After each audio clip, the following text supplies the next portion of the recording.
नमस्कार दोस्तों, मैं भाषा और आप देख रहे हैं बेबाक भाषा पे दो टूक कार्यक्रम। अगर आप व्हाट्सएप यूनिवर्सिटी के ग्रेजुएट हैं, अगर आप भक्त टोली में शामिल हैं और अगर उसमें भी आप पोस्ट ग्रेजुएट हो चुके हैं अंध भक्तों की जमात में, तब वाकई आपको लगेगा कि भारत में प्रधानमंत्री नरेंद्र मोदी आखिरकार 1971 रिपीट क्यों नहीं कर रहे हैं। जिस तरह से इंदिरा गांधी ने 1971 में बांग्लादेश को पाकिस्तान से अलग किया, आज अगर भक्तों की आप माने और व्हाट्सएप यूनिवर्सिटीज को देखें तो हिंदू पुकार रहा है मोदी जी को। आखिरकार बांग्लादेश ने कैसे हिम्मत की कि चिन्मयानंद मिशन से जुड़े हुए एक व्यक्ति को सिडिशन के आरोप में यानी राष्ट्रद्रोह के आरोप में गिरफ्तार कर लिया।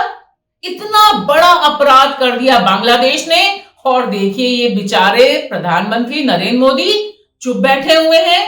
अभी तक इन्होंने ललकारा नहीं, मोहम्मद यूनुस को धमकाया नहीं कि हम भारत हैं, विश्व गुरु हैं और कहीं भी हिंदुओं पे हमला हो तो हम सबसे पहले आते हैं। और देखिए पूरी भक्तों की टोली जो इलेक्ट्रॉनिक मीडिया में बैठी है, वही TV channels prime time debate कर रहे हैं। 24 घंटे बहस चल रही है कि दो बार, जी हां एक नहीं दो बार बांग्लादेश की अदालत ने इस आदमी को जमानत देने से इनकार कर दिया है। इतना बड़ा अपराध है। और बीजेपी ने तो अब सीधे सीधे अपने प्रधानमंत्री से कहा है, तुरंत जागो मोदी जी, कुछ काम करो। ये सब क्या कर रहे हो, अडानी अडानी बचाने में लगे हुए हो, तुम क्यों नहीं काम कर रहे हो बांग्लादेश में हिंदुओं को बचाने के लिए। और देखिए सब कूदे तो कूदे ही। इसमें जग्गी वासुदेव ने जो लिखा है ना, वह क्लासिक है। उसे अगर आप पढ़ेंगे और बस ये भूल जाएंगे कि यह बांग्लादेश पे लिखा है, यह आप मान लेंगे कि उन्होंने यह संभल में जो हिंसा हुई है, उत्तर प्रदेश का संभल, जहां पर पुलिस की गोली से नहीं, पुलिस ने कहा कि मुसलमानों ने ही मुसलमानों को मार दिया, 5 लोग मारे गए, ये 5 भारतीय नागरिक हैं। उनके मारने पर सदगुरु जी का दिल द्रवित हो गया है। देखिए एक्स प्लेटफॉर्म पर सदगुरु जी का दिल कैसे द्रवित हुआ है। It is disgraceful to see how a democratic nation is disintegrating into becoming a theocratic and autocratic. तो वो बोलते हैं कि यह देखना बहुत ही दिल के लिए भारी है, दुखद है कि एक लोकतांत्रिक देश किस तरह से धर्मांध वाला देश बन रहा है, एक ऑटोक्रेटिक देश बन रहा है। याद रखिए ये शब्द भारत के लिए नहीं कहे उन्होंने। It is responsibility of every citizen to understand the value of having an open democracy. सदगुरु जी उद्गार व्यक्त करते हैं कि हर एक व्यक्ति को खुला मुक्त लोकतंत्र चाहिए। साथ ही साथ देखिए आगे कहते हैं, the persecution on the basis of the religion or weakness of demography is not the way of democratic nations. क्या बात है सदगुरु जी, काश आप भारत के लिए भी कुछ ऐसा कह पाते जब मुसलमानों की लिंचिंग होती है या मुसलमान मारे जाते हैं। लेकिन नहीं, आपको चिंता सिर्फ और सिर्फ हिंदुओं की है। Unfortunately, our neighborhood has slipped away from democratic principles. It should be the responsibility of every citizen of Bangladesh to build back a democratic nation where all the citizens will have the needed rights and ability to fulfill their lives as per their requirement and belief. क्या बात है, आपने क्या दिल की बात कही है। वाकई दुनिया के हर देश में हर एक नागरिक को आजादी होनी चाहिए कि वो कोई भी धर्म जो अपनाना चाहे उसे आजादी से अपना सके। बस दुख ये है कि आप यहाँ सिर्फ बांग्लादेश के हिंदुओं को लेकर चिंतित हैं और देश के मुसलमानों को लेकर आपके दिल में कोई भी दर्द नहीं है। यहां ध्यान दीजिए कि बांग्लादेश ने 2 टूक शब्दों में कहा है कि यह उसका घरेलू मामला है, इट्स एन इंटरनल अफेयर। और उससे भी बड़ी बात कि चिन्मयानंद मिशन ने जिस तरह से इस शख्स की जो गिरफ्तारी हुई है, उसकी गिरफ्तारी से पहले ही जब हंगामा मचा था, जब राष्ट्रद्रोह का मुकदमा दर्ज हुआ था उनपे, तब सीधे सीधे अपने को डिसएसोसिएट किया था, उन्हें पद से भी हटा दिया था।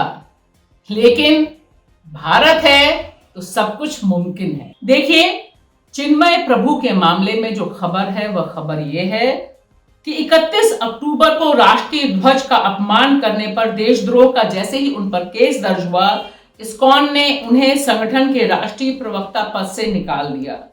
गिरफ्तारी के बाद मंगलवार सुबह उन्हें चटगांव इस्कॉन इकाई के सचिव पद से भी हटा दिया। इस्कॉन हिंदुओं की अंतर्राष्ट्रीय संस्था है।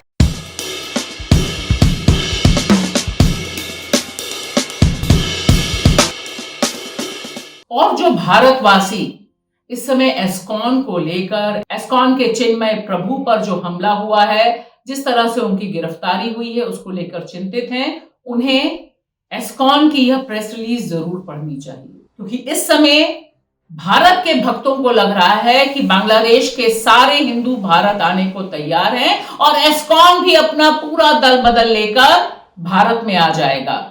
लेकिन उनकी प्रेस रिलीज कुछ और कह रही है। वो कम से कम भक्तों के बहकावे में नहीं आ रहे हैं। वो कहते हैं Bangladesh is our birth place and ancestral home. वो कहते हैं बांग्लादेश हमारी मातृभूमि है और यहीं से हम पैदा हुए हैं। We take pride in being citizens of this nation where many of our acharyas and saints were born.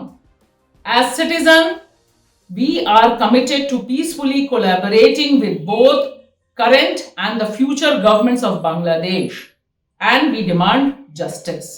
तो आप देखिए कि इस्कॉन जो अंतर्राष्ट्रीय संस्था है, उसका जो बांग्लादेश का चैप्टर है, वह सरकार से डिमांड कर रहा है कि वहां के नागरिकों को जो हकूक मिले हुए हैं वही उनके साथ मिले और उसी तरह से न्याय हो।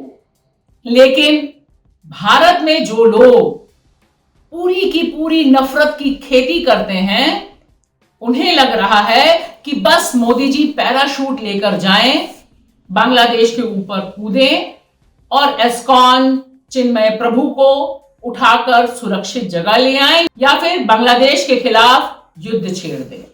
यहां इस बात का जिक्र इसलिए मैं करना चाहती हूं कि जिस तरह से भारत में ये नफरती ब्रिगेड जागो हिंदू जागो का नारा लगा रही है, वह दरअसल दो देशों के बीच के रिश्तों के लिए खतरनाक है। सबसे बड़ा सवाल है कि अगर बांग्लादेश अपनी माइनॉरिटी यानी हिंदुओं का ध्यान नहीं रख रहा, उनके अधिकारों को हटा रहा है या छीन रहा है या जबरदस्ती गिरफ्तार कर रहा है, उसमें वहां के लोगों को वहीं रहकर उसके खिलाफ लड़ाई लड़नी होगी।